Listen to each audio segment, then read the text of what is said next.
주시는 하나님의 말씀은 마가복음 1장 29절부터 34절입니다. 마가복음 1장 29절부터 34절입니다. 회당에서 나와 곧 야고보와 요한과 함께 시몬과 안드레의 집에 들어가시니 시몬의 장모가 열병으로 누워있는지라. 사람들이 곧 그 여자에 대하여 예수께 여짜온대 나아가사 그 손을 잡아 일으키시니 열병이 떠나고 여자가 그들에게 수종되니라. 저물어 해질 때에 모든 병자와 귀신 들린 자를 예수께 데려오니 온 동네가 그 문 앞에 모였더라. 예수께서 각종 병이 든 많은 사람을 고치시며 많은 귀신을 내쫓으시되 귀신이 자기를 알므로 그 말하는 것을 허락하지 아니하시니라. 아멘. 벌써 기적에 대한 말씀을 시작한 지가 7주가 지나갑니다. 오늘 작은 신음에도 기적이라고 하는 제목으로 여러분들과 함께 말씀을 나누려고 합니다. 벌써 7번의 말씀을 통해서 우리들이 깨닫게 되는 게 있죠. 기적에는 일정한 패턴이 있기도 하지만 기적마다 다 다른 의미가 있구나. 그래서 우리는 동일함도 발견하지만 기적이 일어나는 특징들에 대해서도 우리들이 이렇게 발견하며 우리들의 삶의 교훈으로 삼는 것이 중요할 것 같아요. 오늘 매주 그렇듯이 저는 이제 말씀을 붙들고 어머니 기도실에서 기도하면서 제 마음 가운데 참 이렇게 제가 마음 아프고 부족하고 한 게 뭐냐면 우리 교인들이 가지고 있는 문제들도 있고 작은 신음들도 있는데 하나님, 저에게는 그런 문제를 해결할 능력이 없어요. 근데 아침에 하나님께서 저에게 주시는 말씀은 그건 네 역할이 아니다. 제가 목사로서의 역할은 무엇인가 생각해 봤더니 여러분들의 신음을 하나님께 연결시켜 주는 것이더라고요. 그래서 저는 오늘 말씀 가운데도 하나님, 누군가에게 필요한 말씀이 저로 인하여 하나님과 만나는 시간이 되게 하여 주옵소서.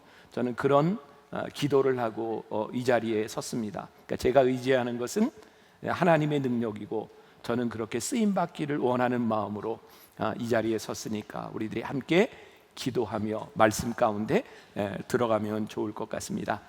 오늘 본문 말씀을 여러분들이 읽으면서 무엇을 느끼셨는지 모르겠는데 사실 오늘 본문 말씀은 설교하기가 너무너무 힘든 본문입니다.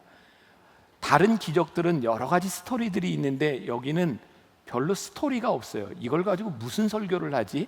그러니까 여러분들이 오늘 졸지 않을 수 있는 포인트입니다. 저 본문을 가지고 어떻게 설교가 되지? 기적이 뭐냐면 시몬의 집에 들어가서 장모의 열병을 예수님께서 손을 잡아 일으키셨다. 요거밖에는 없습니다. 자, 이거 가지고 어떻게 말씀이 되지? 사실은 제가 12번의 기적 시리즈를 준비하면서 가장 힘들었던 그런 말씀이기도 합니다. 공간복음서에 마태, 마가, 누가, 요한복음에 나오는 기적 중에 오늘 말씀은 가장 짧은 치유의 기적으로 나와 있는 그런 부분이기도 합니다. 29절이 이렇게 시작합니다. 회당에서 나와. 자, 여러분들 말씀을 우리들이 함께 공부하면서 느끼는 게 있죠. 처음 시작하는 그 부분 혹은 때, 시, 장소 이런 것들이 굉장히 중요한 의미를 가지고 있구나. 여기에서 회당에서 나와라고 하는데 그러면 회당에서 무슨 일이 일어났을까요? 이 가버나움에 회당이 있었는데 예수님께서 그곳에서 귀신 들린 자도 쫓으시고 많은 병자들을 고치세요. 오늘 본문 말씀이 마가복음 1장이죠. 여러분, 마태복음은 예수님의 족보로부터 시작하고요. 누가복음은 세례 요한의 이야기도 나오고 예언도 나오지만 마가복음은 바로 예수님의 사역으로 시작이 됩니다. 이미 이전에 세례 요한에 대한 이야기도 나오고 또 예수님께서 제자를 부르시는 그런 이야기들도 나옵니다. 이미 가버나움이라고 하는 회당에서 많은 일들이 일어나고 있었고 회당에서 나와 예수님은 무엇을 하러 가셨냐면 쉬러 가신 거예요. 그런데 이 쉼이 또 하나의 사건으로 또 하나의 기적으로 연결되어 있는 거죠. 우리는 오늘 이런 의문을 던질 수 있어요. 왜 굳이 예수님을 쉬셔야 되는 시간에 사람들이 또 환자의 집으로 인도해 갔을까? 참 쉽지 않은 상황이었다는 것을 우리들이 알 수 있습니다. 저는 오늘 말씀을 통해서 우리들이 기억해야 될 몇 가지 포인트가 있지만 그 중에 하나가 뭐냐면 이건 제 생각입니다. 회당에서 말씀을 전하던 예수님을 베드로의 장모의 집으로 모시고 갔다. 저는 이렇게 해석을 할 수 있을 것 같아요. 회당이라고 하는 공적인 장소에서 예수님을 사적인 장소로 모셔갔다. 그러니까 우리의 신앙에 아주 중요한 것이 있는데, 우리들이 오늘 예배를 드리면서 공적으로 듣는 이 말씀이 우리들의 삶에서 어떻게 개인적으로 사적으로 우리들의 삶으로 연결되는가, 이것은 신앙의 아주 중요한 포인트가 될 수 있어요. 또 오늘 말씀에 보면 베드로의 장모의 집에 갔는데, 말씀을 여러분들이 주의 깊게 읽으셨는지 모르겠어요. 베드로가 예수님께 우리 장모의 병을 좀 고쳐주세요 그런 게 아니라 다른 사람들이 베드로 장모에 대한 이야기를 하고 있어요. 그러니까 예수님의 기적의 사건들을 보면 또 하나의 공통점이 있는데, 믿음의 동역자들을 통해서 기적이 일어나고 있다는 거예요. 그러니까 오늘 이곳에 나와 있는 분들 가운데 자의적으로 나와 있는 사람도 있지만, 누군가의 도움과 누군가의 격려를 통하여 이 자리에 나와 있는 사람들에게도 이 기적은 아주 중요하게 역사할 수 있다. 오늘 우리들이 가지는 또 하나의 기대죠. 제가 오늘 말씀의 제목을 작은 신음에도 기적이라고 잡아보았어요. 오늘 여기에 베드로의 장모의 병이 뭐예요? 열병. 열병에 굳이 기적까지? 그러니까 아스피린 하나면 될 수 있는데, 그때는 아스피린이 없었겠지만 지금 이 성경에 나와 있는 다른 기적에 비하면 열병이라고 하는 것은 아주 작은 겁니다. 그런데 이런 생각이 들어요. 성경에 열병이라고 나와 있지만 그것이 정말 열이 나는 열병에 대한 문제였을까? 아니면 베드로와 베드로의 장모가 가지고 있었던 누구에게 말하지 못하는 비밀스러운 문제였을까? 이건 우리가 알지 못하는 거예요. 어쨌든 베드로가 가지고 있었던, 베드로 장모가 가지고 있었던 열병이라고 하는 그들의 삶의 문제 속으로 예수님이 들어가신 거예요. 커다란 우리 인생의 문제가 아니라 우리의 삶의 문제 속으로 예수님이 들어오시는 일, 이것이 오늘 기적의 사건이다. 제가 이제 첫 번째 소제목을 순가쁜 날을 지날 때 이렇게 잡아보았어요. 말씀을 묵상하다 보니까 지금 예수님의 사역이 굉장히 복잡하게 일어나고 있는 장면입니다. 자, 오늘 말씀이 예수님이 제자를 부르신 후에 가버나움에서 기적을 행하시고, 그리고 연속해서 나오는 말씀이 뭐냐면 베드로 장모의 열병을 고치셨다는 이야기를 듣고 32절로 넘어가면 저물어 해질 때에 많은 환자들이 예수님을 또 찾아오는 거예요. 예수님이 쉬러 그 집에 들어갔는데 베드로의 장모를 고쳤다는 소문을 듣고 또 많은 사람들이 다 들어온 거예요. 자, 33절 34절 보세요. 온 동네가 그 문 앞에 모였더라. 동네가 문 앞에 모였다는 게 무슨 말인지 아시겠죠? 온 동네 사람들이. 34절, 예수께서 각종 병이 든 많은 사람을 고치시며 많은 귀신을 내쫓으시되 귀신이 자기를 알므로 그 말하는 것을 허락하지 아니하시니라. 또 중요한 포인트죠. 예수님이 귀신을 내쫓으실 때 귀신들은 예수님이 어떤 분이신지를 알고 있었어요. 지금 아주 숨가쁜 하루가 지나가고 있는 거예요. 그러니까 예수님은 여기까지 보면 말씀을 전하시는 것보다 지금 기적을 행하시는 일을 주로 하고 있는 것 같아요. 자, 그런데 35절로 우리가 오늘 읽지 않은 본문입니다. 35절에 보면 새벽 아직도 밝기 전에 예수께서 일어나 나가 한적한 곳으로 가서 거기서 기도하시더니. 자, 이제 숨가쁜 하루가 지나가고 예수님은 한적한 곳으로 가셨다, 이렇게 되어 있어요. 예수님의 사역이 알려지기 시작하면서 사방에서 병든 사람들이 막 모여들기 시작한 거예요. 근데 예수님이 어떻게 하셨어요? 몸을 피하셨어요. 아주 중요한 또 포인트를 우리 하나 또 깨닫게 되는 거예요. 예수님은 기적을 행하시면서 그 기적을 가지고 야, 내가 기적을 일으켰어, 이런 기적도 행할 수 있어, 지금 그런 것이 아니라 기적을 행하시고 예수님은 자꾸 피해 가시는 거예요. 자, 우리가 읽지 않았지만 38절로 가서 보면 이런 말씀이 있어요. 이르시되 우리가 다른 가까운 마을들로 가자. 거기서도 뭐 하리니? 전도하리니 내가 이를 위하여 왔노라 하시고, 여기에서 전도라고 하는 말은 도를 전한다. 영어 성경에 보면 preach, 설교하신다, 이렇게 되어 있어요. 그러니까 예수님이 병을 고치시는데 사람들이 자꾸 모여드는데 예수님 그걸 피하시는 거예요. 그리고 내가 온 것은 말씀을 전하러 왔노라 이렇게 계속해서 말씀하고 계세요. 그러니까 우리가 앞으로도 몇 주 동안 계속 기적의 말씀을 보게 될 것이지만 예수님은 기적이 목적이 아니신 거예요.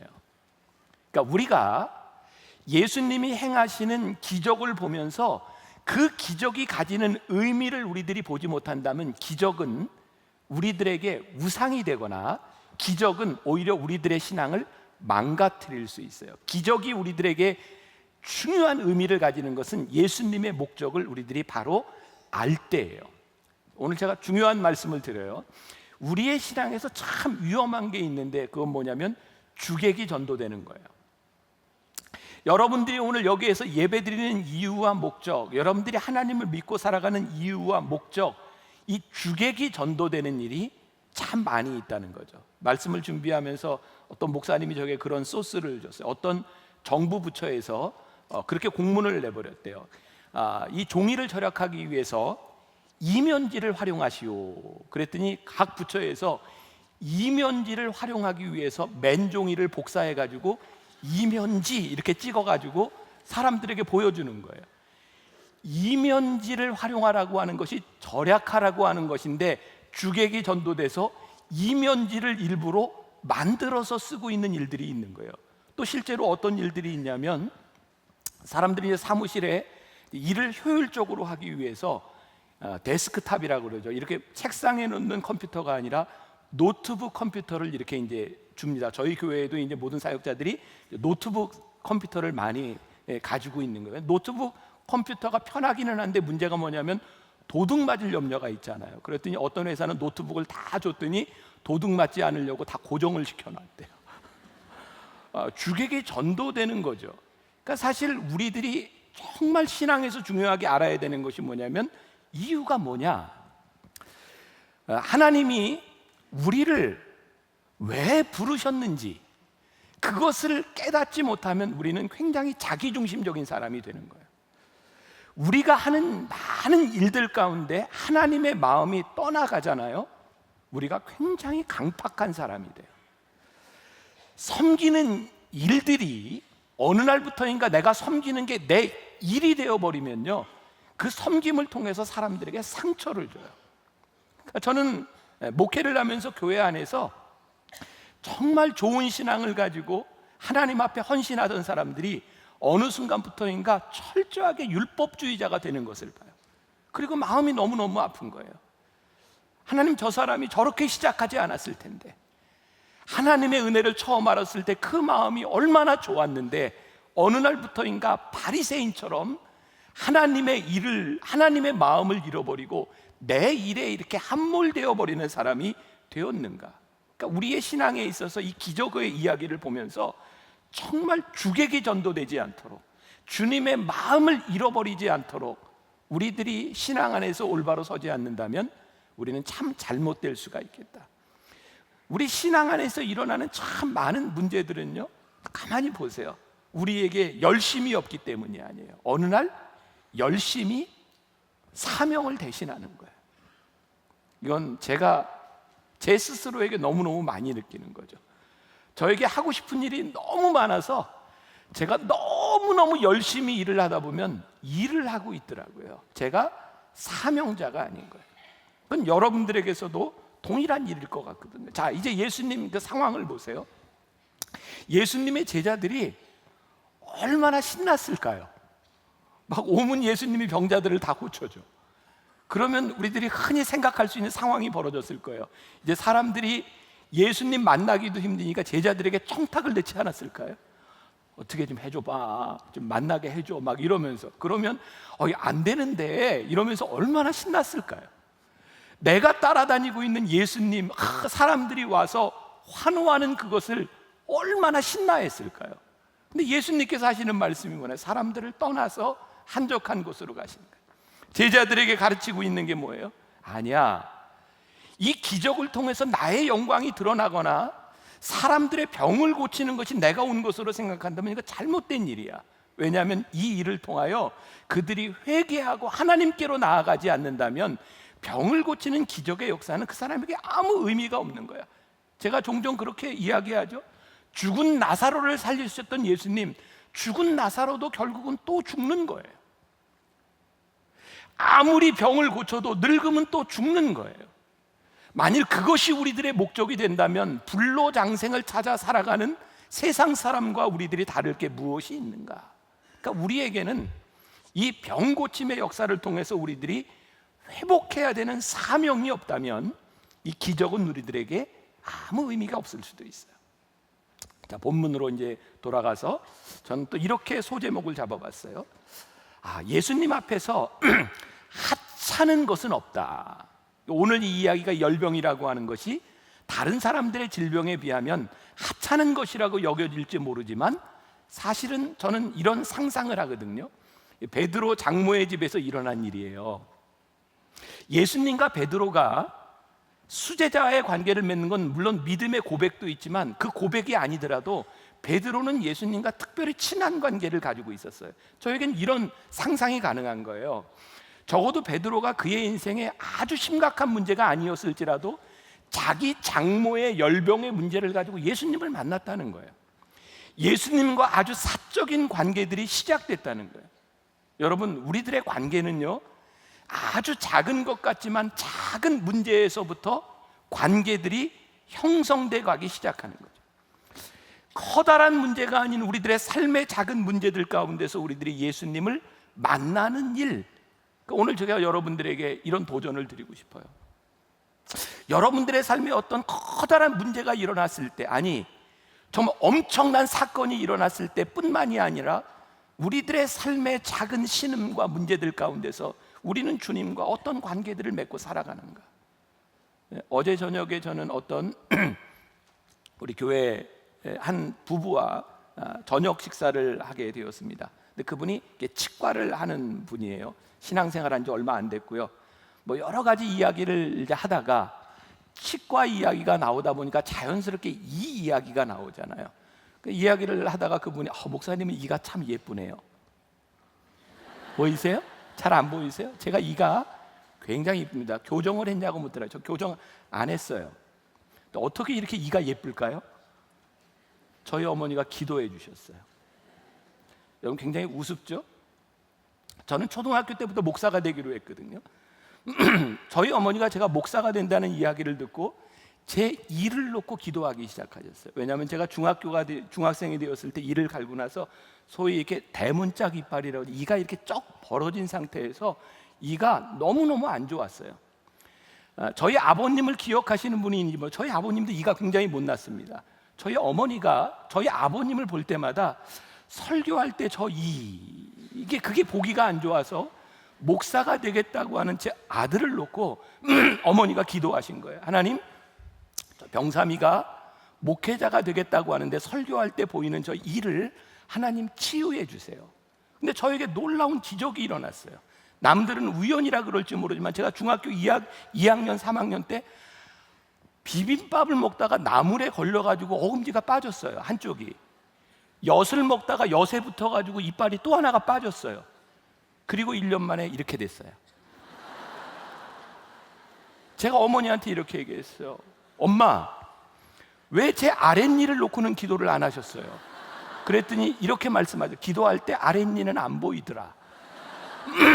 그 이야기를 듣고 같이 식사하던 우리 치과 선생님이 의학적으로 설명할 수 없는 일이네요.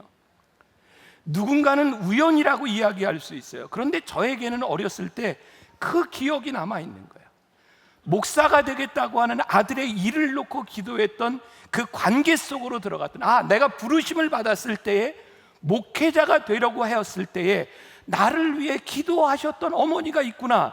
사적인 관계 속으로 들어가는, 하찮은 것이 아니라 우리들의 삶의 구체적인 삶의 주님과의 관계 속으로 들어갈 수 있는 기적이 오늘 베드로의 장모의 열병을 고친 사건은 아니었을까? 그래서 베드로는 많은 제자 중에 예수님의 수제자가 될 수 있었던 것은 아니었을까? 이런 추측을 내보는 거죠. 기적의 패턴이 있어요. 모든 기적은 문제를 안고 주님을 찾아갔다는 것이고, 그 문제를 해결한 분은 주님이었다는 것이고, 주님께서 문제를 해결하셨을 때 그들의 인생이 바뀌어지고 사명자가 되었다는 거예요. 오늘도 하찮은 문제일지 모르지만 이 동일한 기적의 패턴의 공식이 그대로 드러나고 있어요. 자, 다시 전체적인 상황은 예수님께서 가버나움 회당에서 사역을 마치시고 쉬려고 하는 의도를 가지고 계셨어요. 자, 이런 상황에서 우리들이 또 상상을 해보시자고요. 뭐냐면 예수님이 이렇게 힘드신데 제자들이, 그게 베드로가 됐든 다른 제자가 됐든 이런 상황에서 예수님께 우리 장모의 열병을 좀 고쳐주세요 라고 이야기하는 게 참 힘들지 않았을까요? 전 이런 말 하는 게 굉장히 어려웠을 것 같아요. 왜냐하면 제가 목회를 하면서 저는 연약한 인간이니까 그런 걸 많이 느끼는 거죠. 여러분들에게는 참 중요한 문제일 거예요. 여러분들의 삶에는 참 중요한 문제일지 모르지만 이 문제들이 저에게 다가올 때는 개인적인 목사 하나가 감당하기 참 힘든 일이에요. 너무너무 버거운 거예요. 여러분들의 문제를 제가 안고 해결할 능력이 있으면 좋겠지만 저에게 그런 능력도 없는 사람이 그런 문제들이 저에게 다가온다고 했을 때 저에게 정말 무거운 일이구나. 우리 여기 앉아있는 우리 의사 선생님 한 분이 저에게 맨날 하는 얘기, 목사님, 교인들이 목사님에게 문제를 얘기하면 하나님께 던져버리세요. 목사님이 능력 없잖아요. 근데 그거 잘 안 돼요. 제 마음에 남아있어서 힘들어요. 인간의 몸을 입고 오신 예수님이 병자들을 고치시는 일이 얼마나 힘든 일이었을까요? 그러니까 제자들이요, 예수님이 회당에서 병자들을 고치시고 쉬려고 나오시는 예수님에게 예수님, 우리 장모의 병을 좀 고쳐주세요 라고 말하는 게 무척 미안하고 힘들었을 것 같다는 생각이 들어요. 그래서 베드로는 직접 이야기를 하지 못하고 당사자가 이야기를 하지 못하고 옆에 있는 사람들이 대신 이야기를 해줬을 것 같기도 해요. 근데 여기서 중요한 건 뭐예요? 아무리 예수님께 미안하다 할지라도 우리의 신앙이 우리의 문제를 가지고 예수님께 나아오느냐 이 말이에요. 오늘 여러분들에게 던지는 질문이고 도전이에요. 여러분들의 삶에는 그런 문제가 없으신가요? 커다란 문제를 가지고 있는 사람도 있지만 작은 문제를 가지고 있을지라도 정말 예수님께 민망하지만 이 문제를 가지고 예수님께 나아오고 있나요? 저는 우리 신앙의 가장 심각한 문제 가운데 하나는 문제를 숨기는 일이라고 생각해요. 이건 하나님 앞에서 여기 제가 예배드리는데 보니까 이번 주에 신방했던 그 가정이 있어서 누구라고 밝히지는 않아요. 신방하면서 했던 이야기예요. 아들과 둘이 사는데 아들 때문에 참 이제 힘든 시간들을 보내고 아들을 잘 위로하고 싶었던 모양이에요. 그래서 힘든 시간을 보내는 아들에게 늘 야, 너 좋아졌어, 너 괜찮아 이렇게 이제 이야기를 했던 것 같아요. 아들하고 같이 제가 신방하면서 이야기를 했는데 아들이 그러는 거예요. 엄마가 괜찮다고 얘기할 때 난 정말 힘들었어요. 제가 그래서 그 엄마에게 이렇게 얘기를 했어요. 괜찮다고 얘기하지 말고요, 아들이 힘들다고 할 때 그래 너 힘들구나, 공감해 주세요. 너 참 아프구나, 공감해 주세요. 여러분, 우리의 문제가 치유되는 것은요, 우리의 문제가 없다고 생각하는 것이 아니라 하나님, 제가 참 아프고 힘들거든요. 그때 하나님께서 우리의 음성을 들으시며 그래 네가 힘들구나, 우리 하나님께서 우리의 아픔을 공감해 주시는 것만으로 우리 안에서 문제가 치유되기 시작해요. 왜? 하나님의 공감은 공감으로 끝나는 것이 아니라 우리의 삶을 바꿀 수 있는 분이기 때문에 그래요. 그래서 제가 오늘 여러분들에게 도전하고 싶은 거예요. 여러분들의 삶의 문제를 저에게가 다른 사람에게가 아니라 하나님 앞에 드러내세요. 하나님, 저 이렇게 힘들고 아프고요, 남들은 아무것도 아니라고 생각하는데 저 정말 신음할 수밖에 없어요. 하나님, 제 문제를 좀 들어주세요. 말씀을 준비하며 어릴 적 생각이 났어요. 여러분 다 그런 기억이 있을 거예요. 요즘은 이를 뽑을 때 다 치과 가서 뽑지만 예전에는 안 그랬죠. 어렸을 때 그 유치 뽑을 때 집에서 다 뽑았어요. 어떻게 뽑으셨어요? 실을 묶어가지고 문에다 이렇게 매달아놓고 확 열어가지고 뽑든지, 아니면은 딴 데 이렇게 보고 있다가 이렇게 팍 치든지. 지금 생각해보면 얼마나 잔인해요. 아니 세상에 자식의 이빨을 그렇게 뽑아요? 또 이런 생각이, 예전에는 왜 그렇게 몸에 종기가 또 많았어요, 그죠? 종기를 짜면 그 아픈 종기를 눌러서 다 짜요. 미치겠어요. 근데 다 짜요. 그래야 낫는 거예요. 제가 요즘은 요로결석 안 온 지가 2년이 넘었어요. 너무너무 감사해요.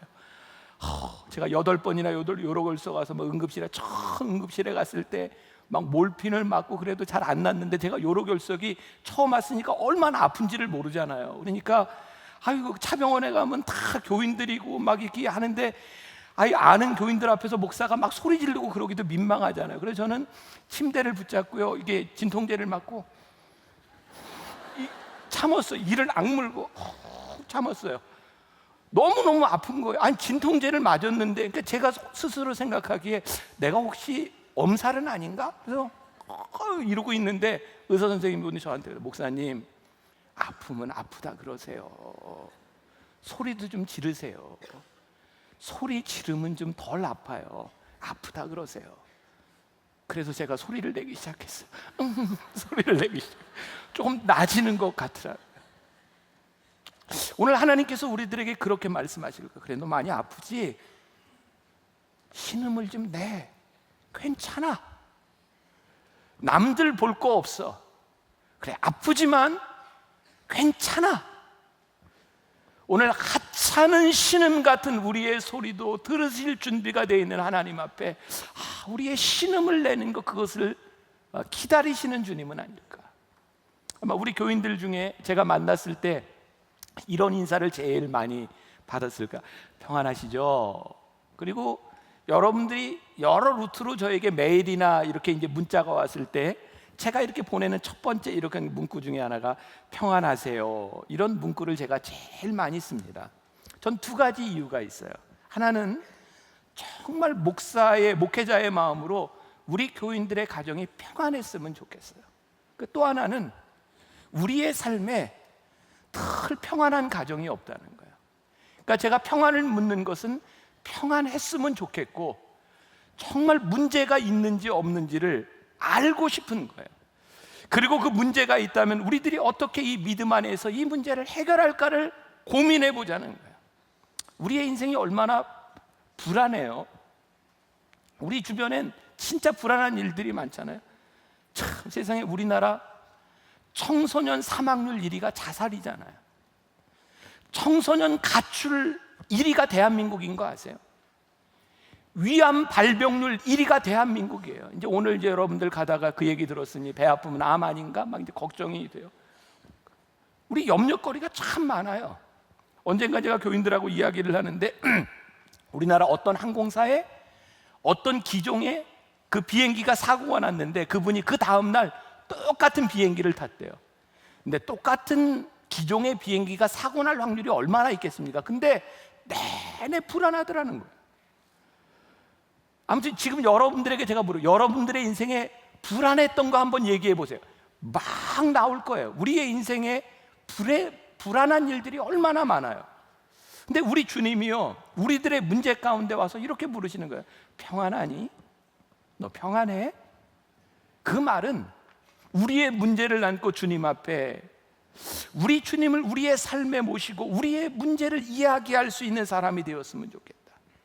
오늘 본문 30절에 시몬의 장보가 열병으로 누워 있는지라 사람들이 곧 그 여자에 대하여 예수께 여짜온대. 중요한 건 오늘 예수님이 베드로의 집에 계셨다는 거예요.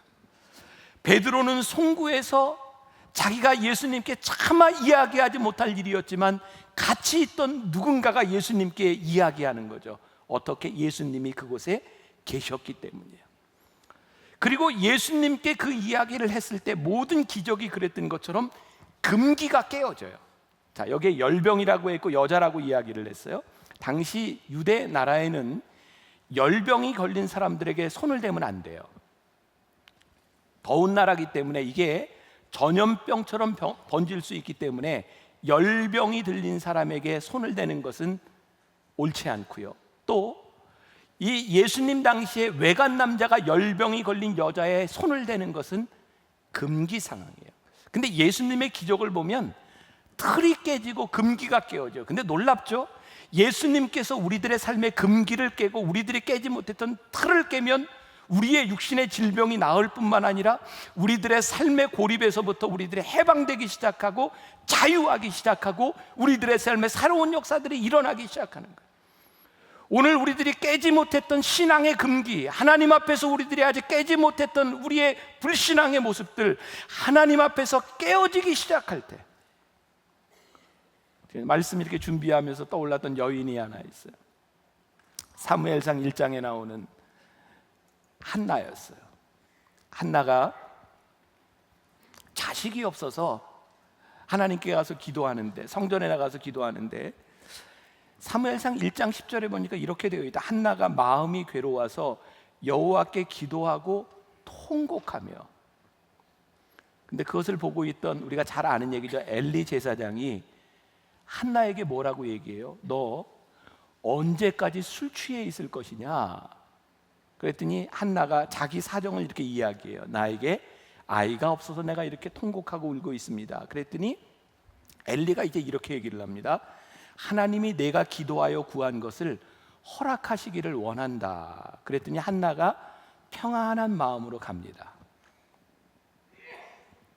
저에게 이런 생각이 들었어요. 아니, 통곡하고 기도하는 나에게 너 언제까지 술 취해 있을 거냐라고 하는 그 엘리 제사장을 얼마나 신뢰할 수 있었을까요?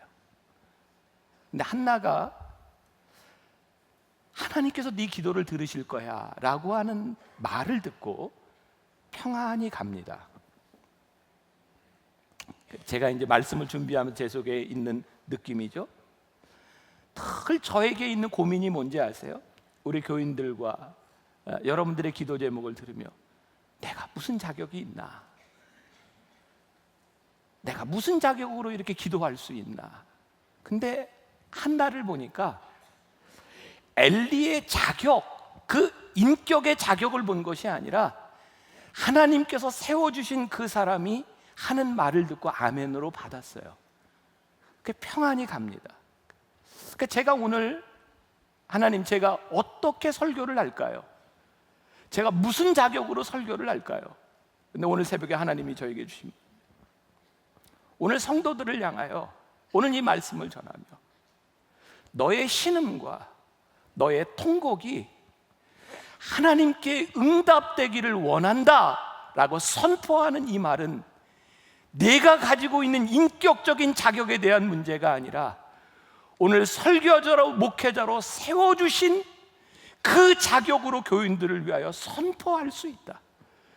그리고 우리 사랑하는 교인들이 하나님의 말씀을 들으며 이 선언을 들으며 하나님 그렇습니다, 믿음으로 하나님 앞에 응답하며 갈 때 하나님께서 주시는 평안한 마음이 누군가에게, 오늘 작은 신음을 가지고 온 우리 성도들에게 그 말씀이 임하여 줄 믿습니다. 그것이 제가 가지고 있는 믿음이고 제가 할 수 있는 일이 아닐까. 신앙이라고 하는 것은요, 보편적인 것에서 개인적인 것으로 옮겨지는 거예요. 오늘 여기에서 여러분들이 들은 말씀이 모두가 듣는 말씀이 아니라 그 신음이 나의 신음이고 나의 말씀이구나. 신앙은 객관적인 사건이 주관적인 사건으로 오는 거예요. 하나님께서 말씀하셨던 그 성경의 역사가 내 삶의 역사로 나타나신 것이고, 가버나움 회당에서 병자를 고치셨던 공적인 역사가 베드로의 집으로 들어와서 사적인 장소에서 일어나는 것, 객관적인 것이 주관적인 것으로, 객관적인 것이 나의 주관적인 은혜의 체험으로 바뀌어지는 거예요. 그래서 오늘 저의 바람은 여러분들의 삶에 그 하나님의 은혜가 체험되기를 소원합니다. 그리고 오늘 기적이 일어나고 났더니 이 베드로의 장모가 예수님을 수종들었다 그래서 수종들었다. 모르겠어요. 거기 아무도 사람이 없었는지 어떻게 일으켜 세우자마자 수종을, 아마 사람이 없었던 것 같아요. 그리고 병이 낫고 났더니 뭔가를 섬기고 싶었던 거죠. 우린 종종 이런 얘기를 합니다. 저 사람은 삶에 봉사가 없어, 섬김이 없어. 저는 이 표현이 조금 잘못된 것 같아요. 봉사가 없고 섬김이 없는 것이 아니라 은혜가 없구나. 은혜가 없구나. 예수님께서 일으켜 세워주신 은혜를 경험하고 나니 수종들 수밖에 없는데 우리들의 삶에 은혜가 실종되고 나니 우리들에게 섬김이 없는 것이구나. 그리고 오늘 이 기적에서 가장 큰 은혜, 놀라운 일은 이 여인이 예수님이 이렇게 세우셨을 때 예수님을 수종들었다라고 하는 이 말은 그의 삶의 일상 속으로 예수님이 들어가게 하셨다 이 말이에요. 저는 이제 목회자니까 일주일의 삶에 일어났던 그런 일들을 보며 여러분들의 이야기일 수 있으니까 이렇게 나누는 것 같아요. 지난주에 신방을 했던 한 가정, 제가 누군지 얘기하지 않아요. 뭐 큰 부자도 아니에요. 근데 보니까 지난 몇 년 동안 25억을 손해봤대요. 놀래주세요. 25억을 손해봤대요. 얼마나 마음 아프고 힘들겠어요. 근데 감사하다는 거예요. 뭐가 감사하냐면 손해를 봤는데 나의 삶의 일상 속에 있도록 인도하신 하나님의 은혜가 너무너무 크다는 거예요. 우리들이 어떤 질병에, 어떤 문제, 사업의 문제, 우리들의 삶에는 많은 문제들이 있을 수 있는데 진짜 큰 은혜는 뭐냐면요, 그럼에도 불구하고 하나님이 나를 일상 속으로 부르셔서 나로 하여금 오늘 이 예배하게 하시고 나로 하여금 일상의 삶을 살아가게 하신 그것이 정말 너무 큰 은혜인 거예요. 그래서 오늘 여러분들에게 참 큰 은혜가 오늘 우리를 이곳에 부르신 하나님의 은혜. 자, 그리고 오늘 제가 이제 중요한 말씀을 드리고 싶은데, 예수님의 기적이 일어나는 건 둘 중에 하나예요. 예수님이 그곳에 찾아가셨든 아니면 사람들이 예수님 있는 곳에 왔던, 기적의 역사는 그렇게 일어납니다. 여러분, 기적에는 공식이 없다 그랬어요. 참 우리들이 이해할 수 없는 거예요. 예수님, 왜 어떤 사람은 찾아가고 나는 찾아오지 않으세요? 몰라요. 우리 설명할 수 없어요. 어떤 사람은 나는 왜 거기 찾아가서 기적을 경험하고 왜 나는 안 찾아가는 거예요? 이것은 우리들이 말할 수 있는 것이죠. 왜? 그것은 우리의 의지적인 결단에 대한 문제. 여러분, 하나님의 주권과 의지적인 결단, 아주 중요한 문제인데, 제가 이번 주에 책을 하나 봤는데요, 유석경이라고 하는 사람이 쓴 당신은 하나님을 오해하고 있습니다 라고 하는 책에 보면 이런 표현이 나와요. 하나님은 스스로 당신을 구속하십니다. 어려운 말이죠. 뭐냐면 하나님께서는 우리들이 스스로 결단하고 우리의 자유를 행하실 수 있도록 하나님이 능력이 없으신 것이 아니라 하나님이 스스로 자신을 구속하신대요. 내가 무엇을 하신지 결단하도록. 제가 오늘 굉장히 중요한 것을 깨달아, 우리의 신앙에 정말 중요한 것인데 그것은 의지적 결단이구나. 놀라운 것은요, 우리가 의지적 결단을 하고 하나님께 나아가면 거기에 주님의, 하나님의 주권이 보여요. 정말 놀라운 것은 하나님의 주권이 있음에도 불구하고 의지적 결단을 내리지 않는 사람에게는 하나님의 주권이 고백되지 않아요. 오늘 여러분들에게 도전하고 싶은 거예요. 여러분들의 삶에 작은 신음에도 하나님 앞에 우리들이 의지적인 결단을 가지고 나아가기 시작할 때 하나님의 주권이 우리들 속에서 고백될 수 있어요. 우리 한 달 전쯤 우리 한샘 치고 헌금했죠.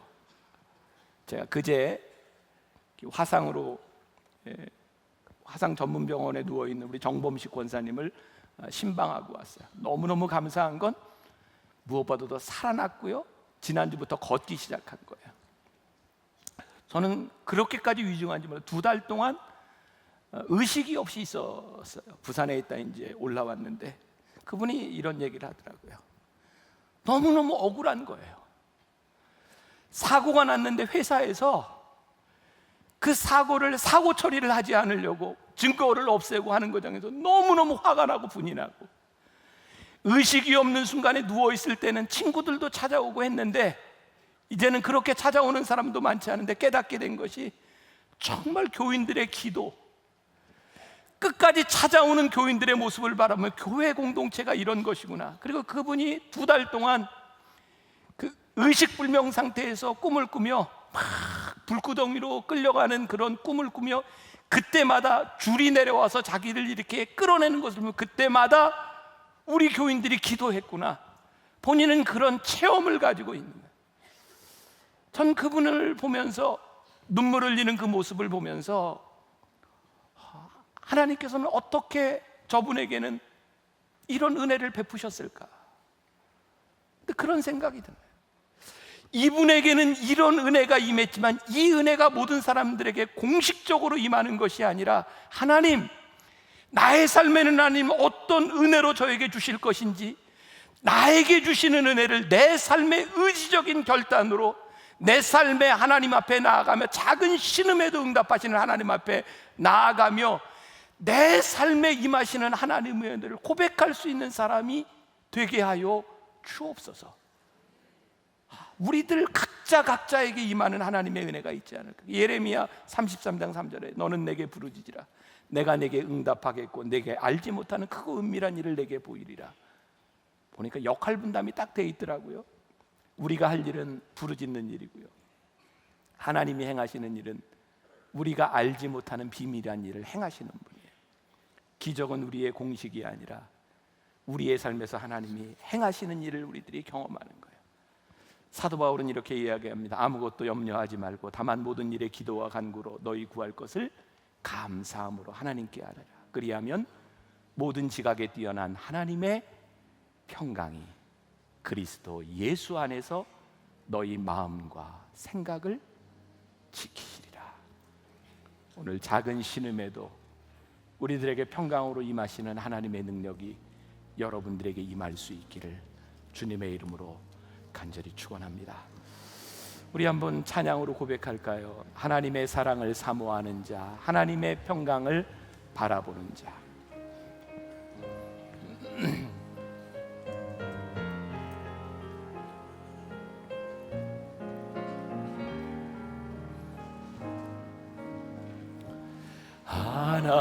하나님의 사랑을 사모하는 하나님의 평안을 바라보는 자, 너의 모든 것 창조하신 우리 주님, 너를 얼마나 사랑하시는지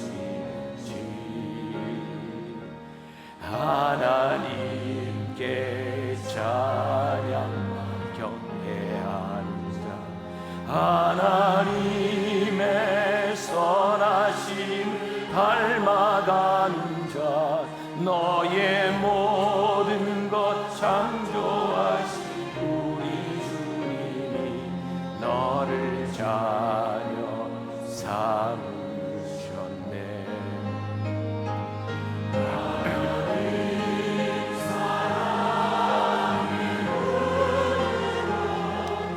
너를 어느 때나 바라보시고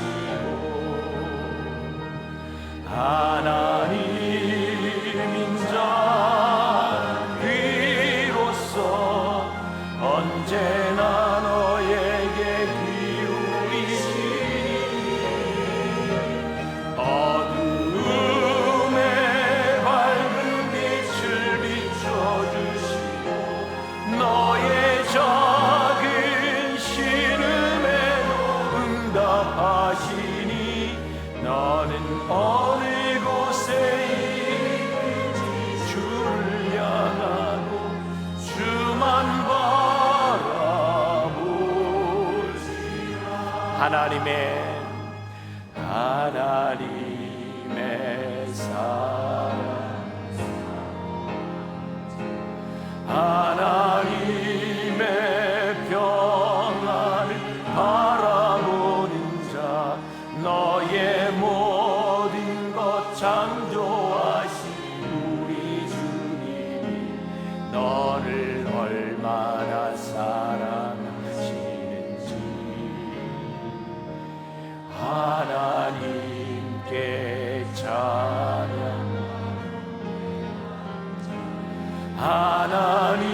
하나님의 선하심 닮아가는 자, 너의 모든 것 창조하신 우리 주님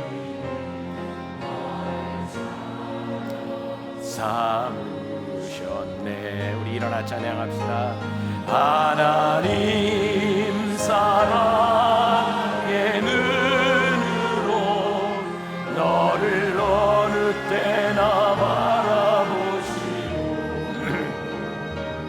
하나님 자 비로소 언제나 너에게 기울이시니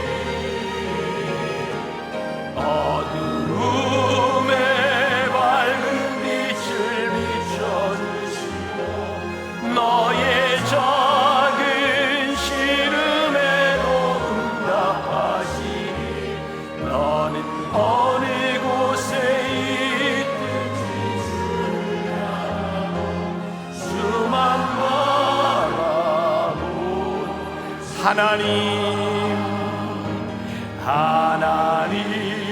사랑의 눈으로 너를 어느 때나 바라보시고 하나님 인자한기로서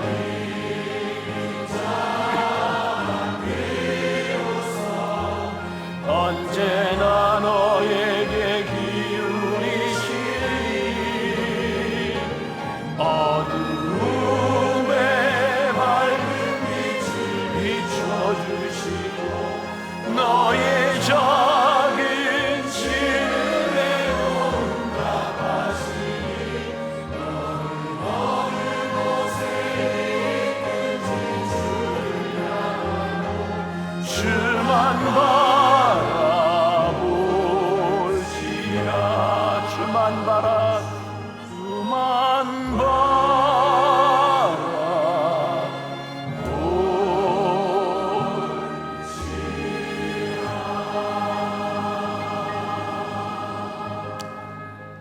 하나님, 우리들에게는 작은 신음이 있습니다.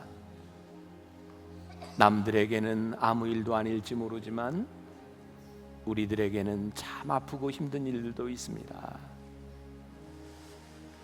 하나님은 우리들에게 그렇게 말씀하시는 것 같습니다. 내가 평안하냐? 나는 내가 평안하기를 원한다. 나는 너의 작은 신음에도 응답하기를 원한다.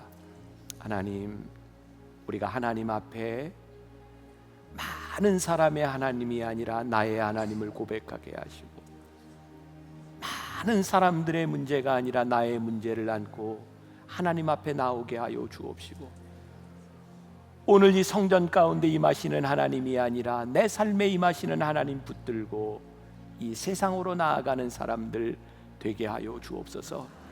우리가 믿는 것이 있습니다. 우리 하나님은 우리의 작은 신음에도 응답하시는, 우리의 작은 소리도 들으시는 하나님.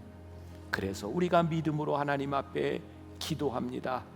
우리의 기도를 들으시고 우리를 붙잡아 주시고 누군가에게 일어났던 놀라운 기적이 나의 삶의 기적으로, 나의 삶의 은혜로 체험되게 하여 주옵소서.